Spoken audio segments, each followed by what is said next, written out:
Hey guys, Matt Young here with Flowco, and today I got a guest host, JD Spencer. Thanks for coming down today. Absolutely. Yep. And so today, guys, we want to talk about plunger-assisted gas lift, and I brought our expert out of South Texas. Made the long trip up here to give us his insight and understanding on well selection, product application, optimization.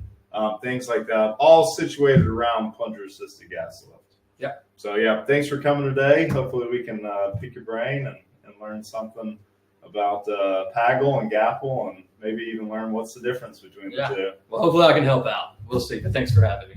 So yeah, definitely. Thank you for being here. And guys, again, today we want to talk about plunger-assisted gas lift. So we'll kind of get into the selection criteria, what makes a potential well for plunger-assisted gas lift, what probably doesn't.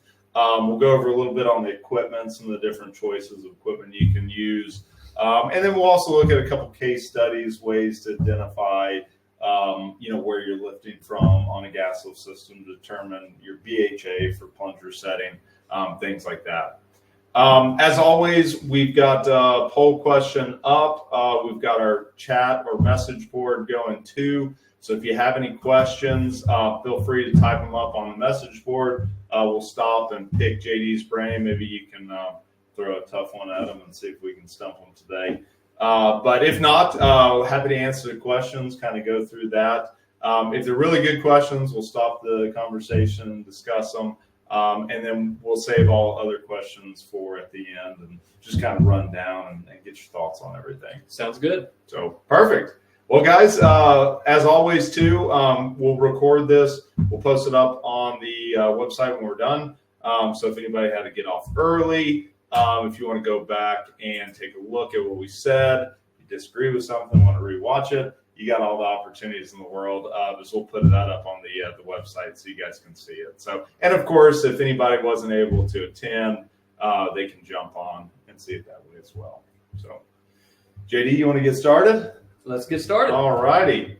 So, guys, got a couple things here. Can you hear us?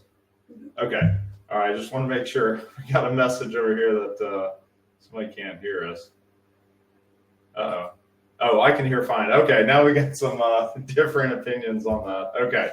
Good. You guys, thanks for this. We're not the best AV IT folks. We're just a bunch of gas lift plunger hands. So fumbling around on computers like a bunch of monkeys. Yeah. So sometimes it might be us, but hopefully it isn't. But anyways, let's get started, JD. So really want to talk about plunger-assisted gas lift, also known as PAGLE, right? Yeah. Maybe we use PAGLE since it's a little shorter and we don't have to say plunger-assisted gas lift every time. Yeah. But it's a popular application. It's a means to improve the efficiency of gas lift system, right. Maybe extend the life of an existing gas lift system before operator may put it on rod pump or something like that. And really what I wanted to glean out of this conversation, and of course having an expert like you here, is kind of go through, what are we looking for? How do we determine if the well is a PAGLE candidate? And then probably the big thing too is, what are the benefits out of it? Right. How do we measure success? Like if we go and put a well on plunger-assisted gas lift, how do we know it's working correctly? Are we increasing production? Are we reducing injection gas rates? What are the things that it should be doing? And so really want to kind of dive into that. So yeah, let's get started. Thanks for being here today. So, again, like PAGLE, right? Plunger-assisted gas lift. So, what are we trying to do with that? In my head, there's a couple things that I view kind of as a success if we put a well on plunger-assisted gas lift. And, one of the big ones is paraffin or scale control. So if we're building up paraffin or salt or scale in the tubing, then we can use that plunger almost like a pipeline pig, right? And just kind of scrape or control that buildup. Other things that I see is the injection gas. So, unfortunately, with gas lift, if your tubing size stays fixed and your liquid rates decrease, or liquid and formation gas, I guess I should say, decrease, you have to offset that decrease with a increase in injection gas, right? And so that can be kind of cumbersome and maybe not very efficient as your wells age out, because as your production decreases, your cost of compression and usage of gas increases over time. And so what I've found, and get your experience on this, is the PAGLE can help, kind of reset that injection gas and get it to a rate that matches the production rate. So you're not constantly just increasing injection rate. And then ultimately, I mean, the one that I think everybody wants is hopefully it either stabilizes production, especially if you have a gas lift well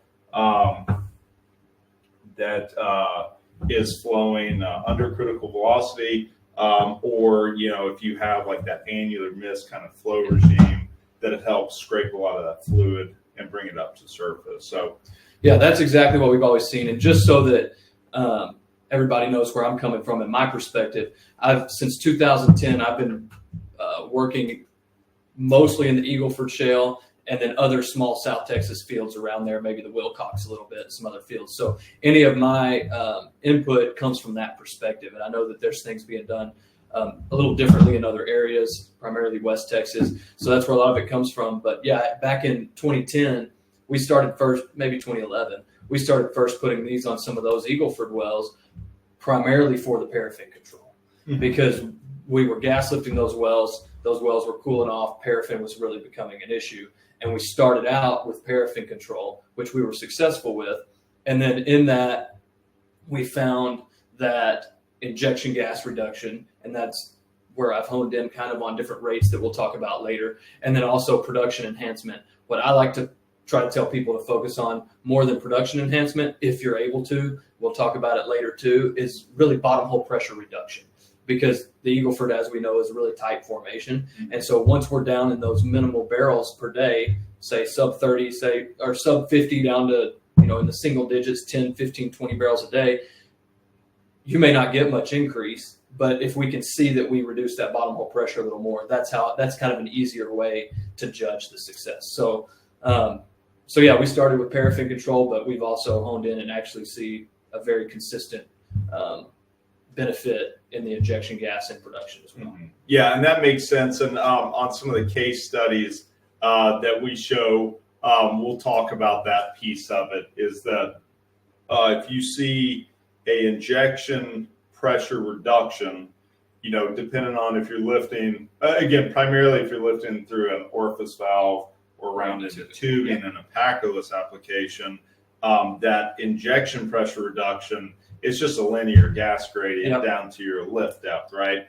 And so if you can reduce your surface injection pressure, that reduces your gas column pressure, which reduces your pressure across your end of tube and your orifice valve. And that's all driven by a reduction in flowing bottom hole pressure. So that piece is kind of going to be dependent on the well's deliverability, like you mentioned.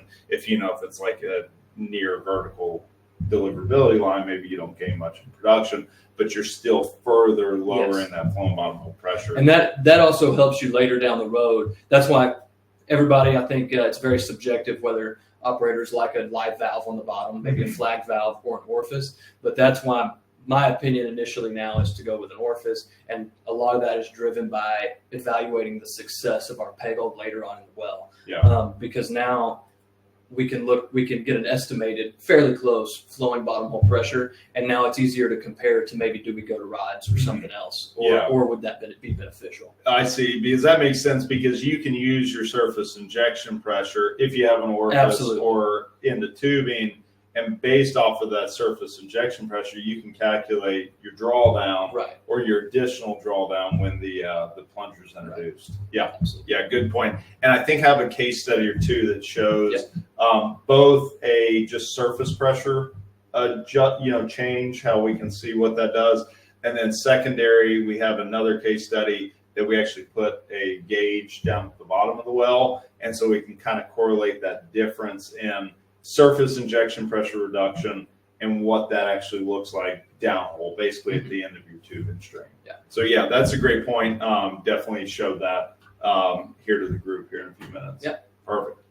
Okay, let's go back to this. So yeah, those are kind of the things, right? That's what we want to achieve, right? Because it does include labor, third-party labor like Slickline, plunger tech or lease operator, AL tech time to do it. And then of course it does have some costs associated with it for either the equipment or just simply the time. So, if we're putting the time and the money into it, then, those are kind of the goals, the things that we want to measure success against. So yeah, that's definitely good. Something we want to talk about.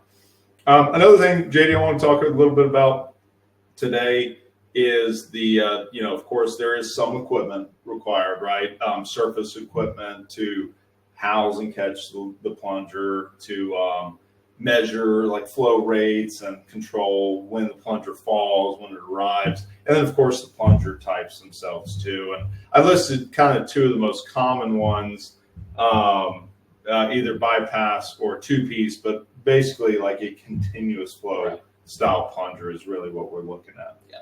So yeah, let's take a look at and see some of those. So, of course, surface equipment, right? We need something on the or on the wellhead to house the plunger when it arrives, to hopefully hold the plunger in place.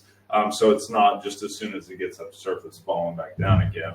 Out of these things, and I listed just a couple, like what do you see as the most important or kind of things that, operators really need to focus on when they're setting up their surface equipment for PAGLE applications? I mean, obviously, you want to make sure you have as few restrictions in the wellhead as possible. Mm-hmm. And then after that, you're kind of, each operator has their own requirements. Some operators go with 3K equipment, easiest. Some are worried about a lot of offset fracks, or maybe they've got we're actually starting to venture into some higher pressure applications where maybe we've got, up to 1,000 pounds of back pressure, flow line pressure that we're flowing into. Okay. And so then when we shut those wells in, they do build a significant amount of pressure. So obviously you want to make sure that's right. I'm a big fan of a good controller, a good control source of some sort. SCADA is ideal. Not 100% necessary. Obviously we can do everything on a budget, but if you have good data, because one of the biggest, negatives to maybe some other forms of artificial lifts with PAGLE is it is a little bit more user intensive. It takes a little bit. You need to monitor that plunger pretty often. And so the more simple you can monitor that, whether if it's just the pumper every day when he's in the field, checking that box, that's good until he has 20 of them and then 50 of them, and then maybe that's good. And so a way to monitor that, and especially maybe set up alarms or something when things don't go right. So really SCADA, I like it a lot. I would say fairly important, even though not necessary. And then obviously a good way to control whether that well is flowing or shut in. And then obviously a good sensor. So most important, I don't know if I'd put a number to any of those because they're all necessary. But right. No, and that makes sense. And when you talk about like having a SCADA system, having some way to remotely monitor absolutely things like your pressures, your run cycles on your plunger, like is it simply coming up and how often is the plunger arriving? And then also, like for me, the other thing I look at is, what is your, since it's typically the easiest to measure, what is your gas volume? What's your total gas volume once the plunger comes up? If the plunger's staying in the lubricator during like an afterflow phase, what is that gas production kind of stabilizing to? In my head, that's ways to help us like identify maybe when the plunger needs to fall back down. Right. Again. Yeah. Also, forgive me, I've kind of forgotten the slideshow. Is there another slide later on SCADA, or is this kind of our only time to do? I think this is our only time. Okay, so then there's a little bit more. There's a wide range of ways that we can optimize a plunger, right? And that plunger optimization is key. Historically, I think where I'm seeing in South Texas, we're getting away from it. But if you ask a pumper, if he's having success with his plunger, all he cares about is that plunger. Does my rival say it tried to run 10 times and it ran 10 times, or 50 and 50 or whatever? But really, especially with a bypass plunger, in static conditions, they can fall over 2,000 feet a minute. Mhm. And so you can really start breaking equipment. And when I do field trainings, I try to pound into to the guys in the field. My number one rule with plungers is don't break equipment. And so SCADA helps avoid that, making sure, one, it's not falling too fast, your plunger, and two, it's not arriving too fast to break stuff on the surface. Okay. And then so, with that, you can adjust that right. with like your injection gas volume. Right. And then like our Flowco SCADA system, we've even got systems built in to where it can adjust gas lift injection rate first and then adjust plunger settings, maybe shut-in time and afterflow, so that we can try to hone in on the most optimized plunger. Mm-hmm. And what is the most optimized plunger? It's a plunger that's not running too fast, but it's running every time. Mm-hmm. And it's bringing a good amount of liquid, and we've got minimal gas lift injection, because that's one of the goals. Yeah, and so you're right. And so the better our SCADA, A, for monitoring, and B, better SCADA, can help do that for you. Mm-hmm. I don't like assuming anything's fully automated. Yeah. I'm kind of old school. I'd rather go push the buttons myself, but there's a lot of benefit when a system can monitor the arrival time of that plunger and adjust some of those settings on its own. So that's where good SCADA really comes into play. There's a lot of other good SCADA systems out there that operators use. Good SCADA, number one for data, and then number two for adjusting that plunger on its own. And that's a good point, because you've actually spurred a ton of questions with us. So I'll run down some of these questions and we kind of talk through it. So, one of the things is you talked about the lubricator, and I'll jump back to that. A lot of times you see that lubricator is going to be matched. Pressure rating for lubricator is typically going to be matched to the wellhead pressure, right? So for those offset fracs, for those shut-ins, higher pressure stuff. So one of the questions was, when do you recommend, installing this surface equipment? Should that be installed on the initial tube up with the gas lift, or should that be held off and installed when the plunger's actually planned to be dropped? Right. Once again, there's a wide range of answers. I think the initial answer, the historical answer, is hold off until you're ready to put on the plunger, because that's when we've dropped pressures. There's oftentimes less chance of a high pressure, so you can get away with that lower pressure lubricator. And when you have a lower pressure lubricator, it's not just the lubricator that's cheaper. If you go 10K, well, now every valve and everything downstream of that needs to be 10K, which then typically becomes flanged. And it's just a much more difficult setup. That being said, we've got a slide later that just mentions it.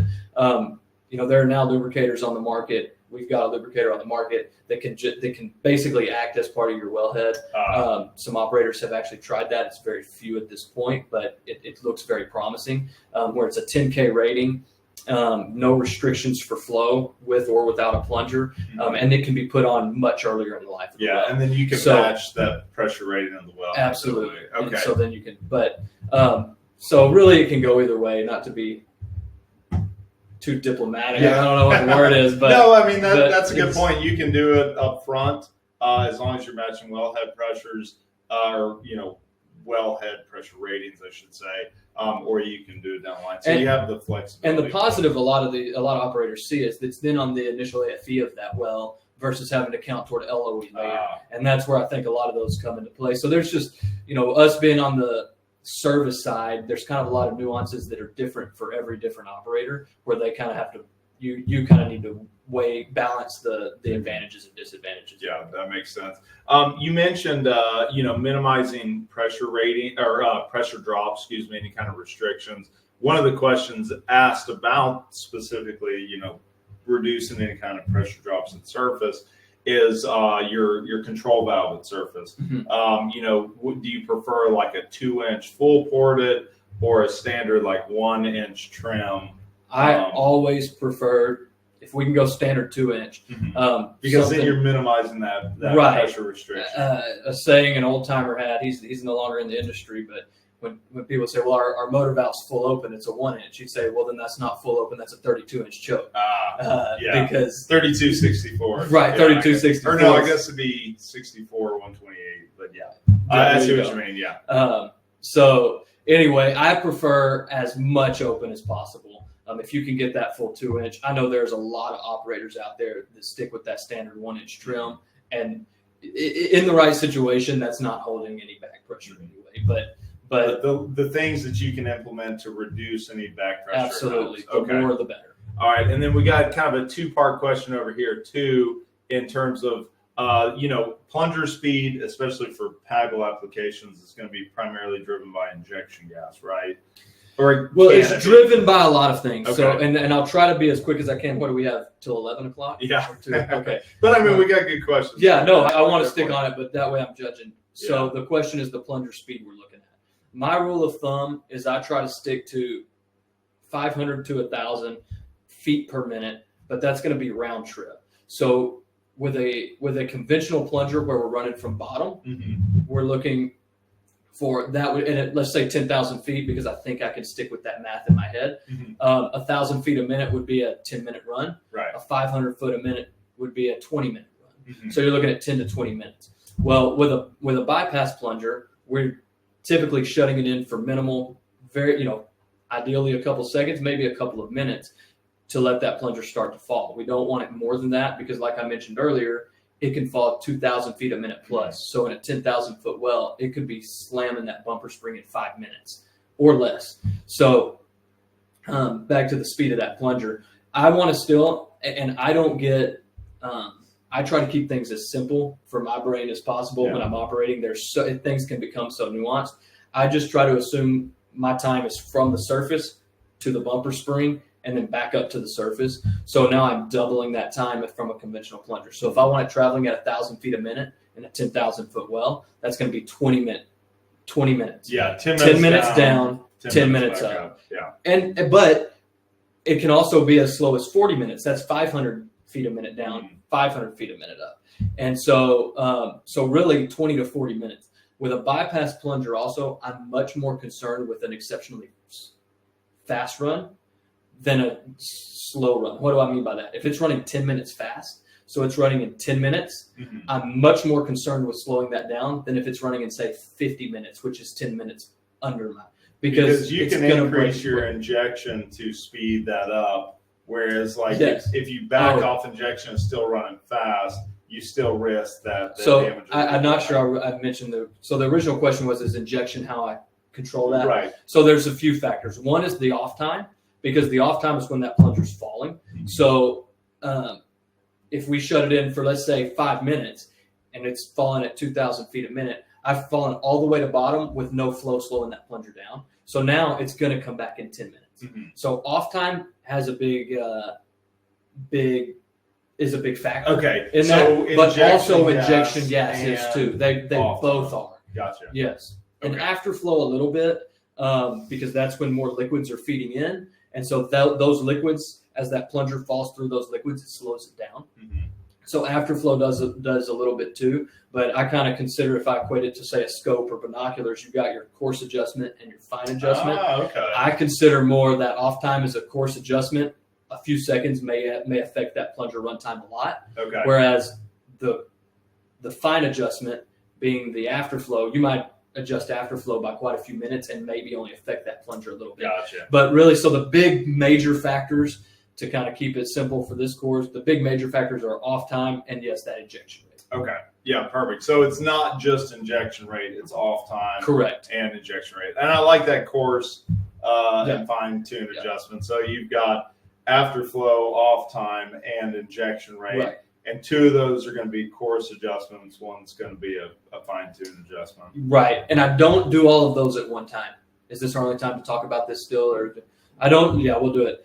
I don't do all of those at once. So we're going to talk about a little later. And that's when I was planning on bringing this up. It's kind of the rate that I need to run a plunger. We'll get to it, but I like to look at in these situations, about 70% of what I call critical velocity, of what we calculate as critical velocity. So we calculate critical velocity for the well flowing and or on gas lift. And then by adding the plunger, we can maybe get away with 70% of that. Yeah. But what I'm getting at is what I see a lot of operators like to do. They say, hey, we get that plunger running on day one, and they immediately want to cut it to where we've got 70% of that. And for some reason, it doesn't make sense to me at all. It's better to do that in slight increments. So maybe cut that injection rate. Maybe if we can cut it, we think we can cut it by 150 or 200. Maybe we do that by 50 a day and walk it down. For some reason, the plungers respond better to that. But while I'm doing that, if my plunger's not running too fast, I'm not going to adjust that off time. Mhm. So what I will typically do is one at a time. The first thing I'll do is I'll adjust the off time and after flow, close time, off time, shut in time, drop time, all industry words for the same thing. Because I don't think there's specific terminologies different. What I will do is I'll keep my injection rate where I want it, have that well basically close to critical velocity, and I'll get the off time where I want it for getting good runs. Then I will cut the injection rate. Then I will watch it. Then if I need to adjust that off time again, I'll do it. Then I'll cut the injection rate again. Oftentimes we don't have to change it much after that initial. So off time and injection are the big ones, but I try to always do that at different times because otherwise, which one? Yeah, that makes sense. You're moving too many levers at once. So when you are in that optimization process for PAGLE, you're wanting to pick one. You're wanting to do off time first, and then once you make that adjustment, move on to injection rate. And then once you've picked your injection rate, you possibly can go back to your off time adjustment there. Yeah, that's a really good point to bring up is like, yeah, you want to pick those individual changes, those individual levers of your optimization process and just do them one at a time and not be moving multiple levers. Because for me, like one thing I see is, well, one, you don't really learn anything from that. And then two, when you do make adjustment and the plunger either works better or worse, then it's like, well, which one affected that the most? Yeah, that makes sense. So, okay, perfect. Thank you, JD. I know that was good. Thank you guys. A lot of good questions there and, good important things to really talk about. But, one thing I kind of want to go back to is the surface equipment, right? Mm-hmm. The lubricators. Operators, like you mentioned, have different requirements. Are they matching that equipment to their wellhead pressure ratings? When are they putting that lubricator on? Like you mentioned, are they putting it on early, utilizing the CapEx? Are they putting it on later in life, utilizing that LOE budget? And, here we got a couple options, right? Going from that low pressure to matching pressure to like early life installation. Right. And so that one's going to be really operator dependent on what they're trying to achieve. Places like Eagleford, for example, I see that need for plunger assisted gas lift maybe sooner than other areas. So then that might justify the need to match wellhead pressures and put that lubricator on earlier versus, later in the life. And there's still a significant amount of frac activity. So a lot of operators, even though they're late life in this well, they expect offset frac later. Which is going to affect production and pressures, right? Yeah, that makes sense. And so in that case, if you are matching your wellhead pressures and you get affected by an offset frac, you're not overranging in your surface equipment. You don't have any safety concerns about, potential blowouts, overranging material pressure ratings. If you have to remove the plunger because the offset frac affected your liquid production rate, then you can now flow across that lubricator at a higher rate without risking any kind of pressure, restrictions, erosional damage maybe through sand or just fluid cutting, right? You can help with that. Right. Yeah. And I will say, I think something very important is the first bullet point there is the dual flow outlet. Mm-hmm. We mentioned earlier how we want to stay away from any restrictions in that tubing or in that flow line.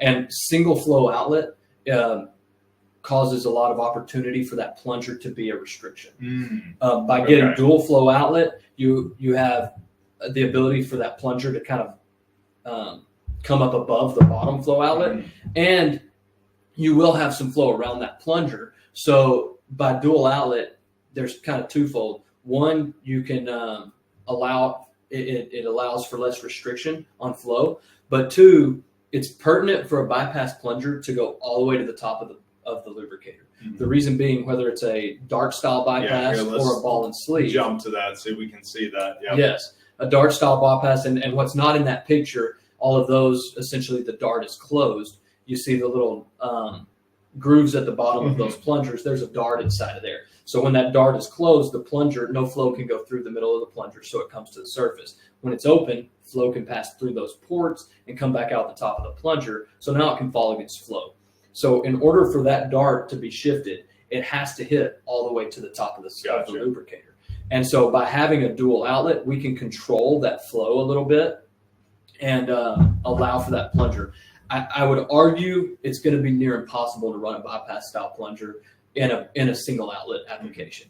And if you without a significant restriction as well. We could put that outlet way up high and just have that plunger blocking the flow, but it's going to be very difficult. So if you go back to one slide, and that's been difficult because it's in the Eagle Ford, I know in West Texas too, even though I don't work there, we do have a lot of situations where they need that higher pressure rating. And that is why there's kind of a picture right there, the bottom left, we have a lubricator that does just change out flow block.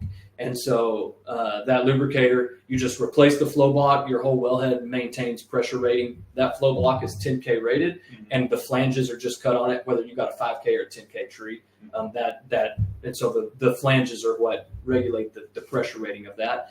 But you can't see it here, and we're not going to get into it here. But that still, although it appears to just be tied in at one place, and it is only tied in one place, that plunger still has a dual outlet flow built in internally, and it can still be controlled how you want it to flow. So that this new lubricator is really becoming a game changer for a lot of operators in the field to be able to either put it on much earlier in the life or even replace their lubricator in the future. And so we're seeing a lot of interest in that. It really has some good applications. I would highly suggest that you talk to your Flowco people in the field and get a look at that. It's like I said, it's too intricate, but Joe and Mitch and those guys have some good videos and some 3D models so you can fully understand that. It's a really good. I mean, it's really changing the market in my opinion. Yeah, that makes sense because you can match your wellhead pressure rating. You can utilize that dual flow so you can get the plunger all the way up the surface, but you essentially only have one flow path back into the flow line. And you have these pictures on here. I bet that's not even half the options, right? For what a lubricator you want on the well. Things can be customized pretty easily. Oh yeah. It's just, and you're going to set that up to your needs and your wellhead setup and things like that. Yeah. But like you mentioned, with either the bypass style or a ball and sleeve style, you want that plunger itself, one, out of the flow path, and two, reaching the surface of the lubricator, at the top of the lubricator, I should say, to either dislodge the ball from the sleeve in a two-piece style, or to fully open the bypass valve in a bypass plunger. Correct. Yeah, that makes a lot of sense.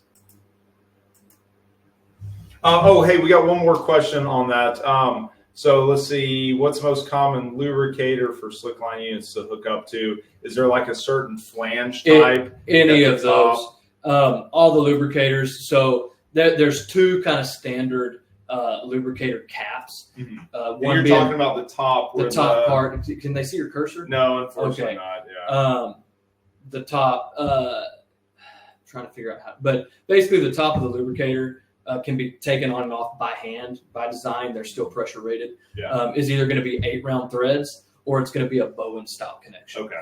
And so either of those, I've not run across since 2008, however many years that's been, a wireline company that doesn't have a crossover of some sort to tie to either of those. Because the top of the lubricator thread connection is going to match the same thread connection as the slick line. Right. Typically, the slick line loop has a Bowen connection, but they carry an 8-round crossover. Yeah. I mean, I haven't seen one that doesn't. And it's very common, and not common just for plunger lift, but common for wellheads in general, from my understanding. Yeah, no, that makes sense. And API has actually come out with a rating, a thread type and size specification to help standardize that concern, so that any slick line company can tie into that lubricator without some kind of exotic or crazy equipment. So, like, just like API and the gas lift and the rod pump and everything else, they have standardized that for plunger lift too, to make sure that equipment translates over and connects to it. And not really relevant today, but those are designed to be hand tight. And I've seen guys put cheater bars on those 8-round threads. That actually often causes them over time to leak more. So good, as tight as you can get it by hand, but that's usually that's all you have to do. Well, I mean, JD, it's a oil field. Everything has to be tightened with pipe wrench. That's right. And rubber tighten. That's right. You're not doing it if you don't That's know how to right. tighten it. And if I can do it by hand and it'll hold, anybody can. Yeah, that's a good point. You don't have to go to the gym. That's right. Put That's those right. together. Yeah. Okay, man. Great questions, guys. Thank you for that, and thanks for the input on that, JD. So one thing I want to dive into is, okay, you have a well on gas lift. How do you determine, especially if you're getting maybe to the later life of that gas lift system, if you should put a plunger on it to improve production, reduce injection gas, control paraffin, things like that. So I put out a couple of selection criteria that I see are important.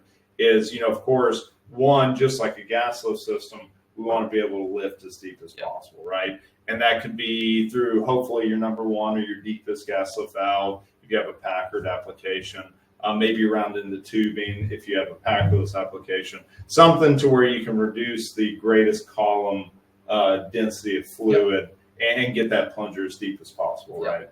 So other things that I see, especially with gas lift wells, if they're flowing at or below critical velocity, even with the injection gas, which essentially means that if we have any kind of injection pressure or injection rate changes or wellhead pressure, line pressure changes, we could potentially load the well up or cause some liquid hold up, even with gas lift on, right?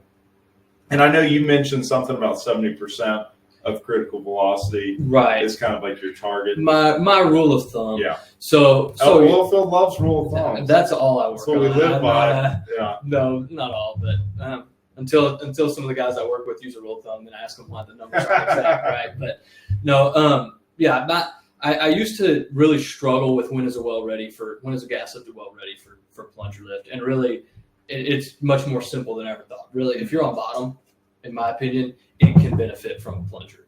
Now, how lifting much on bottom? Lifting, if gas lift is on the bottom point of injection, be it a plunger, an orifice or into tubing or even a live valve, then it can benefit from that. Those benefits being greater drawdown on the formation. Like I said, that tends to be what I like to lean toward more than just production. Right. Greater drawdown on formation and less injection gas required. So if it's on bottom, that being said, it doesn't have to be on bottom. There's a lot of operators in the Eagle Ford that we look at. They've got wells that are way low in production. It just becomes less and less economical. They're making something until it's a major problem. We're not going to work it over. So I like to say run a survey every time. If you think you're on bottom, confirm it with a survey, because you will not consistently run a plunger past a point of injection. If you're injecting on valve number 2 from bottom and your plunger set above valve number 1, it may come up occasionally, but that's a lot of turbulence. You've got a 2-inch ID and 2 3/8 tubing, and gas is going through there at say 200 MCF a day rate continually. That's a wall of gas, like walking in the grocery store, right? That plunger is not going to be able to come up past there. So you need to confirm that gas is entering below your point. But that being said, like what I was getting at is there's a lot of wells where they're injecting maybe the second or third, and they're still getting some benefit out of putting that plunger in. They just know to set it above that point. Maybe not as much benefit as on bottom. But when we weigh the economics, maybe it's better just to put this plunger on temporarily and move it later. Okay. Yeah, because you can always move it deeper if you need to. Right. Yeah, that makes sense. And I'll touch on some ways to identify or how to confirm where you're lifting. And you've already mentioned them. Flowing PT survey is a really good one. Right. But one thing that kind of is counterintuitive to the deepest lift point is if it's just simply for paraffin control. Right. Yes, absolutely. Where you would essentially set your plunger lift system below your deepest point that paraffin's going to build in the tubing, and then you can just cycle from that paraffin building zone, yes, right? Absolutely, and control and that because a lot of times even at higher production, I feel like the higher liquid production, even if we can, everything's rules of thumb for me. I don't want to get too much into my rules of thumb because they're pretty specific for my areas, and our applications are the ones that I work in a lot, and there's a lot of wells that really break those rules. But a lot of times I say 100 barrels or less in a 2 3/8 well, and 150 barrels or less in a 2 7/8 well, which are the primary two. But I know in West Texas, they're doing a few hundred barrels a day in both of those tubing sizes. But the reason I have that rule of thumb in our areas is a lot of times not because will the plunger be successful or not, but it's much more simple operation to run that plunger, fewer man hours, because with sluggy flow that is inevitable in these horizontal wells that we're primarily working on in South Texas, Eagleford type applications, Austin Chalk, that sluggy flow makes it very difficult to get consistent plunger runs when you get above those rates. So the only reason that rule of thumb there is strictly for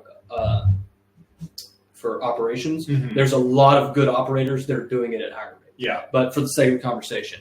But so sometimes we're above those rates, but we're still already seeing some of that cooling causing paraffin buildup. So yeah, we can set it 4,000 feet seems to be more deeper than any other wells, paraffin typically. So you can set it there and just keep that paraffin clean. And something that I was surprised by, I've had a few operators mention, is the expectation is to stop treating that paraffin in the wellbore, but because the plunger is scraping it clean. Yeah. But the plunger is just not allowing enough buildup.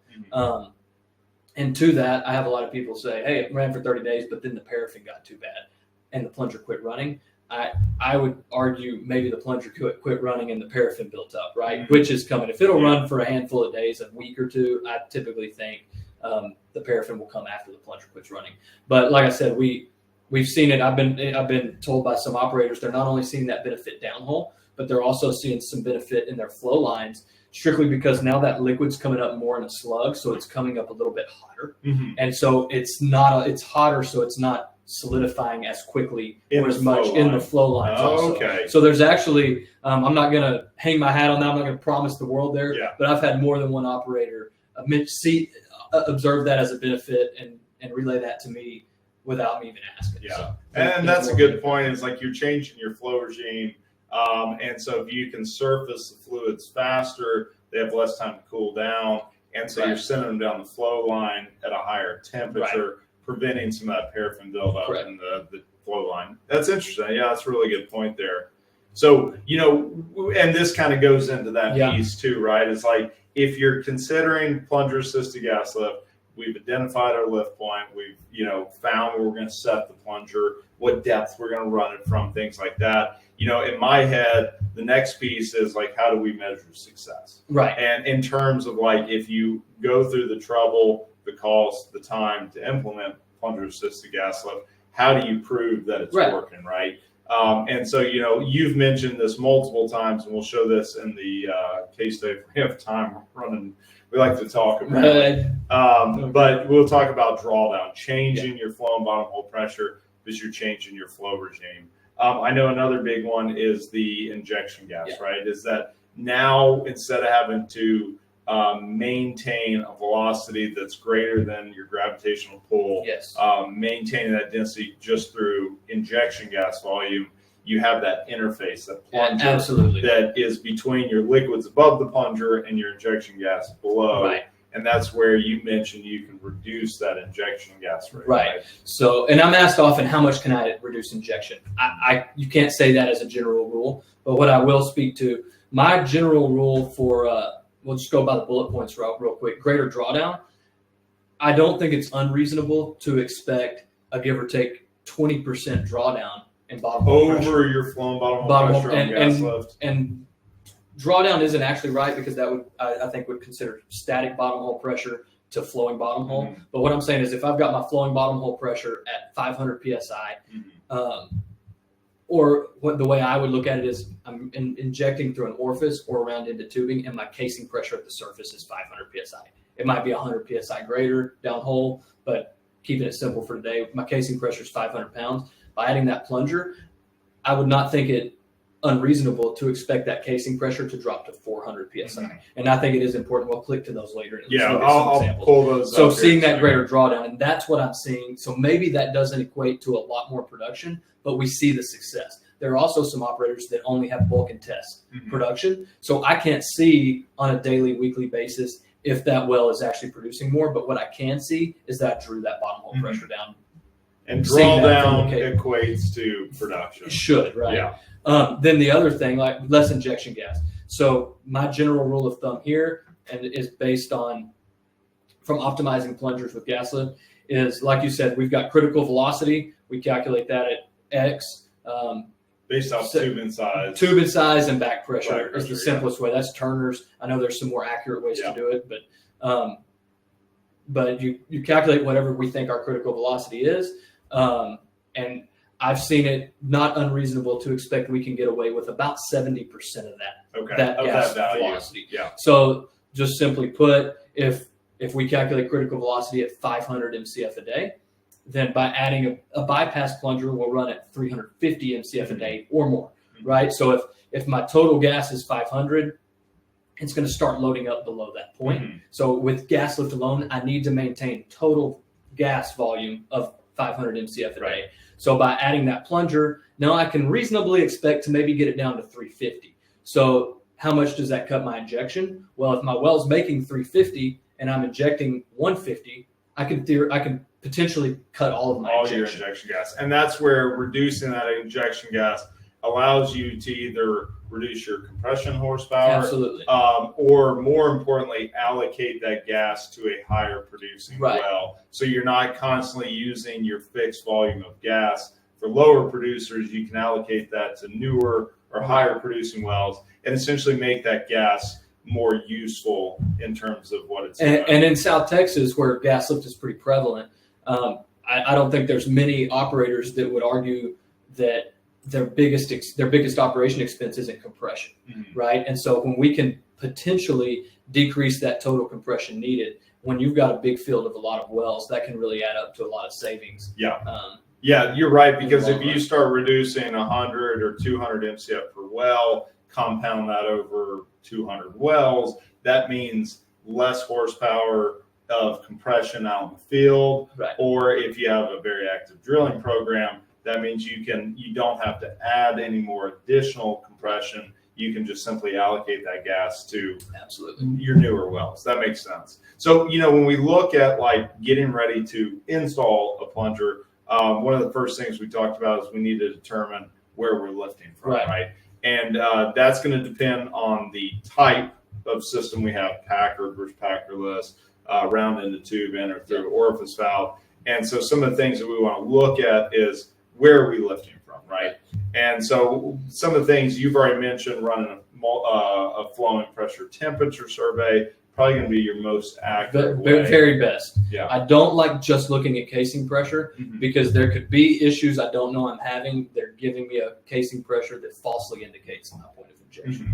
But you can tie that with like a fluid level shot too, right? Absolutely. To give some more additional unless you have a packer. Yeah. So there's a lot of different things. If you don't want to go through that, at least be open-minded enough that if it's not running, let's go move that pump. We may have to troubleshoot a little bit and move it to the bumper spring. And that makes sense. And so like what you mentioned is looking at your surface injection pressure, matching it up with your operating points. I'll agree with you that like that shouldn't be the only thing you do. You should add additional things like run a multi-phase flowing gradient to compare injection versus production differential. I would even take that a step further and shoot a fluid level on your injection side because like in this example, we have injection over production all the way to the bottom valve, the deepest point in this case is a Packer application.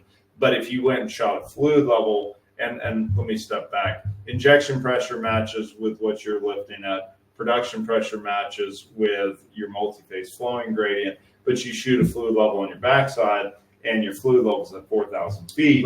Well, then now your fluid level disagrees with your multi-phase flowing gradient, indicating that you're not actually lifting at that bottom or that deepest point. So then you go from plunger assisted gas lift selection to more troubleshooting. Whereas like I think the next slide here, if you don't want to take those steps, the thing that you recommended is running a flowing pressure temperature survey. So that's usually going to be run slick line. It's going to collect pressure and temperature at every point that you stop at. And then you essentially can confirm where you're lifting. And that cooling point is the dead giveaway typically. But make sure not to get into it too much. If you run one, run a good survey. What do I mean? The well's been flowing at its normal conditions for at minimum 24 hours, ideally longer. And it's never shut in during rig up or anything of wireline. Too many surveys I'll get back and they're injecting high, but I noticed the top pressure rating is 600 PSI, and they told me originally they flow into 80 PSI line pressure. Well, something was wrong. Oh, well, we shut it in. They had to shut it in to rig up. Well, they didn't let it get back to normal. So now can skew it will skew your data. And my go-to saying is bad data is worse than no data, right? Because now I'm operating off false pretenses as opposed to just knowing I don't know. So run a good survey, but I'm just a huge fan. Yeah, that makes sense. And I agree with you. Like, I really like PT surveys because then you can match them up against the design. You can see where your lift point is. You can identify, are you multi-pointing? Are you lifting where you are? And so in my head, you may go from PAGLE selection to troubleshooting, but at least now you're doing something which should mean a change or increase in production. So maybe that troubleshooting increases production and you can just kind of scrap the PAGLE. Or if you are lifting where you should be lifting based off of that data, then you can implement that plunger. And then again, increase your production, reduce your injection rates, things like that. Yeah. So I agree with you. Those are great things to look at, and finding a means that works for your operations to help pick that lift point. But at first things first, pick that lift point before you do anything else. Absolutely. Yeah. So one thing you mentioned, JD, was additional drawdown or monitoring your surface injection pressure to see how your injection pressure changes, hopefully reduces when the plunger is implemented, and that injection pressure reduction translates to flowing bottom hole pressure, right? And so here I have a case study that shows exactly that. The bottom left corner, JD, is surface pressures. Casing pressure or surface injection pressure is indicated in black. And so here we went from, I know that's a little small, but roughly about 780 PSI down to less than 600 PSI surface injection pressure. Our lift point didn't change. We're still lifting on bottom. The only difference is we implemented a plunger within that flow regime. And that plunger introduction, changing that flow pattern is what helped lower that surface injection pressure. And when you see that surface injection pressure change, our gas gradient's relatively linear. So if we can reduce our surface pressure, we're reducing our pressure at depth, and that's about close enough to the same thing. Yeah, and I think I have another case study that kind of shows that relationship between surface injection pressure and flowing bottom hole pressure. So you bring up a good point, is that if you're not single testing your wells like individual separators, or you're going in a bulk test or centralized production facilities, that surface injection pressure might be a better might be the only way to know means to understand optimization versus testing a centralized tank battery. And I think it is even when if you're going to a tank, but you're only making 20 barrels a day, and these are, like I said, where I'm operating primarily pretty tight formations. If you can watch that casing pressure, if I make a plunger change and that casing pressure jumps up just a little bit for a day or two, I know that change. I may not see that in production, but I saw that jump up, so it's really a good way to optimize. Yeah, and you can see that when you start tweaking gas lift injection rates. You can kind of that's a good way to hone in on kind of the sweet spot, if you will. You're saying when you change your injection rate, your positive feedback should be your injection pressure continues to decrease. Absolutely. Okay. Lower casing pressure is better. Okay. And I think this one shows that as well. So different case study. The one I like, the reason I like this one is we actually have downhole pressure information. So downhole pressure information is indicated in blue. Surface injection pressure is green. Okay. So those two should be a relationship, because your difference between injection pressure and flowing bottom hole pressure is just going to be the weight of your gas from surface down to depth, right? And so if, like you mentioned, if you can reduce your injection pressure at surface, that does translate to a reduction in flowing bottom hole pressure. And, from a production standpoint, if we can reduce our flowing bottom hole pressure, we should either increase production, stabilize production or keep it Right. flowing at that value longer. Right. Another thing to note too on this graph is injection gas volume. So Yes, the amount of gas we're injecting is in purple. And so you're saying if you make your step rate changes, start to reduce your injection rate down to that target volume that you decide, if you continue to reduce it and you see a continuation or a decrease in injection pressure, that should be a really good feedback that you're doing things correctly. Absolutely. Right? Yeah. And so here, early on, we had a higher injection gas rate. Looked like about 300 MCF. It was reduced down to 200 MCF, and that surface injection pressure continued to decrease, telling us that and you can see that net production went up too. Mm-hmm. So you can see that production is a correlation of the flowing bottom hole pressure, not even injection. Yeah, that's a great point. And so if we kind of continue that down, you can continue to make those step rate changes in your injection gas. And if you keep seeing that further reduction in surface pressure, then that should tell you that you're lowering your bottom hole pressure more. And again, depending on the deliverability of the well, may translate to more production or at least just like stabilization of production.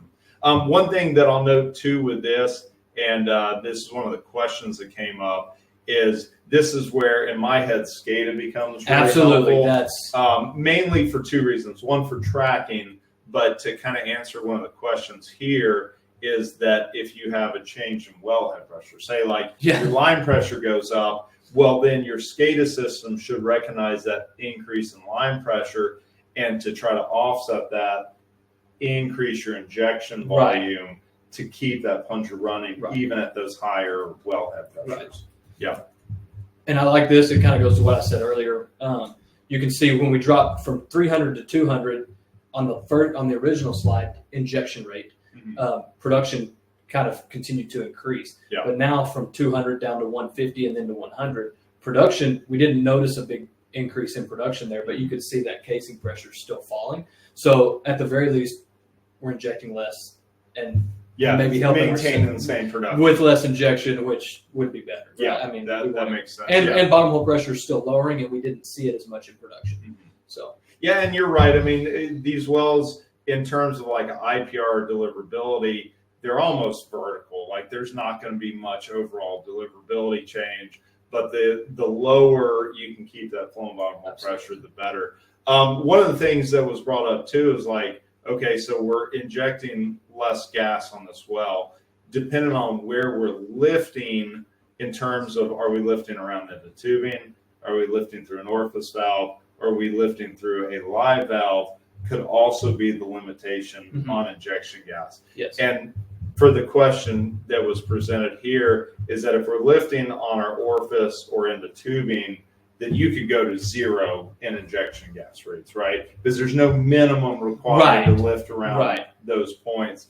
But if you had a live gas lift valve, you may not want to go from 200 to 100 because you could actually force an instability from the gas lift valve. So that was a good question that was brought up, is that you need to see where your gas is going through. Is it going through a live valve? Then you're going to kind of have a floor of injection volume. If you're going through an orifice or into tubing, then your floor could essentially be 0 if you have enough formation rates, right? And I think that's what this shows here, is they decided to make the floor 0 because we were lifting around into tubing. So we didn't really have a minimum, or I guess our minimum was 0. Yeah. But in this case, the well loaded up when that injection gas rate was completely turned off. Yeah. So, trying to determine your equipment based off of that question was a big piece of it too. Yeah. So, JD, we like to talk apparently. I want to kind of finish on this slide, and then we'll give everybody back their time. Yeah. I do thank you for sitting down and sharing your expertise, your opinions, your experience with that. But I kind of want to wrap up on something that you brought up earlier in terms of those levers that you can control from optimization before we wrap it up. Yeah. So first, I like the order these are in. Close time, a lot of different industry terms, fall time, drop time, off time, any of those. Basically, we're shutting the well in at that point. And that's when the plunger will drop out of the lubricator. And with a bypass plunger, which is what's used in these PAGLE situations, it will begin to fall. I'd like to make a point, I don't want it hitting bottom during that close time. Next, it goes to open time. What open time is, it's time for the plunger to arrive. It is not how long the plunger it's not what the runtime should be. It's how long I'm allowing it to run. It's kind of a safety feature is kind of what I like to call it. So if my runtime, we mentioned earlier, should be say 20 to 40 minutes, maybe I put 50 minutes or an hour so that if it doesn't come up in that amount of time, it will alarm me that the plunger's not running. And so then I can know. You can also then go into other settings. It mentions mandatory shut-in. Recovery time is another term used for that, where maybe the well will operate differently. But then after that open time, so say we had an hour in open time. So with the bypass plunger, 10,000 feet, maybe I shut it in for 1 minute, let it allow to start falling, close time. Then I put an hour in open time to allow that plunger to come back. During that time, the plunger fell to the bottom. The bypass mechanism closed. The plunger came back to surface. So it came back. I liked the runtime. It came back in 30 minutes. Although I had an hour in open time. When that plunger trips the sensor that's at the surface on the lubricator, it goes from on time to after flow, and then it will flow for however long we gave it. 5 minutes, 15 minutes, whatever is specific for that well. Don't get hung up on the specific times I used today. That was just strictly an example. Well, and one thing to bring up with that too is you talk about it in a time function. You can also use flow rate. There are a lot of different ways. A lot of operators are shutting in on flow rate.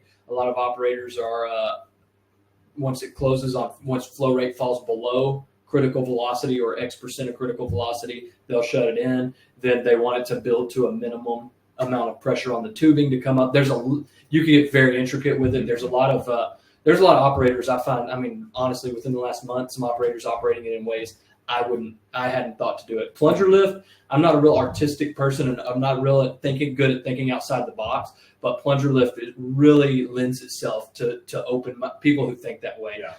I've stopped telling operators they can't do certain things with plungers, especially in conjunction with gas lift, because man, there's a lot of real creative guys out there. Sometimes they do stuff that's really off the wall and crazy, but a lot of good things come out of it. And it works in their operation. So I mean, the more I've done it in a lot of different situations in South Texas primarily, the more I'm realizing the limitations I've put on plunger lift and PAGLE. A lot of those don't exist. I mean, there's ways around them. So there's so many ways other than time to run plunger. Okay, that's good to know.